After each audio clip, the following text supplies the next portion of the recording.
مسیح یسو کے زندہ جلالی پرفضل نام میں آپ سبوں کی سلامتی ہو جی۔ تو پیارے دوستو، چینل کو لائک اور سبسکرائب کر لیں تاکہ نئی ویڈیو کی نوٹیفیکیشن آپ تک پہنچتے رہیں، کیونکہ آگے بہت سی نئی ویڈیوز آڈیو بائبل سٹڈی کا یہ سلسلہ اسی طرح جاری رہے گا۔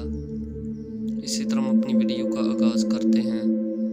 ابتدا میں کلام تھا اور کلام خدا کے ساتھ تھا اور کلام خدا تھا۔ یہی ابتدا میں خدا کے ساتھ تھا اور سب چیزیں اس کے وسیلہ سے پیدا ہوئیں، اور جو کچھ پیدا ہوا ہے اس میں سے کوئی چیز اس کے بغیر پیدا نہیں ہوئی۔ اس میں زندگی تھی اور وہ زندگی آدمیوں کا نور تھی، اور نور تاریکی میں چمکتا ہے اور تاریکی نے اسے قبول نہ کیا۔ ایک آدمی یوحنا نام موجود ہوا جو خدا کی طرف سے بھیجا گیا تھا۔ یہ گواہی کے لیے آیا کہ نور کی گواہی دے تاکہ سب اس کے وسیلہ سے ایمان لائیں۔ وہ خود تو نور نہ تھا مگر نور کی گواہی دینے کو آیا تھا۔ حقیقی نور جو ہر ایک آدمی کو روشن کرتا ہے دنیا میں آنے کو تھا۔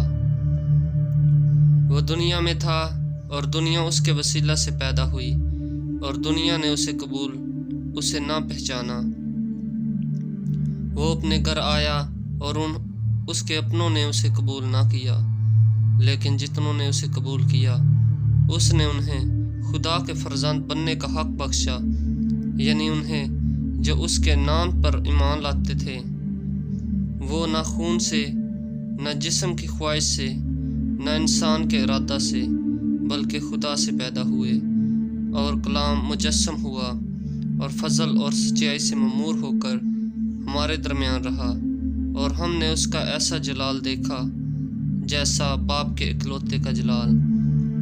یوحنا نے اس کی بابت گواہی دی اور پکار کر کہا کہ یہ وہی ہے جس کا میں نے ذکر کیا کہ جو میرے بعد آتا ہے وہ مجھ سے مقدم ٹھہرا، کیونکہ وہ مجھ سے پہلے تھا، کیونکہ اس کی مموری میں سے ہم سب نے پایا، یعنی فضل پر فضل۔ اس لیے کہ شریعت تو موسیٰ کی معرفت دی گئی، مگر فضل اور سچائی یسوع کی معرفت پہنچی۔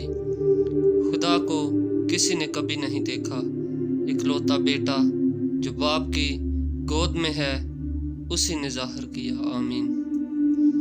یوحنا اس کا پہلا باب پہلی آیت سے 18 آیت کے آخر تک۔ خداوند آپ سبوں کے ساتھ ہو۔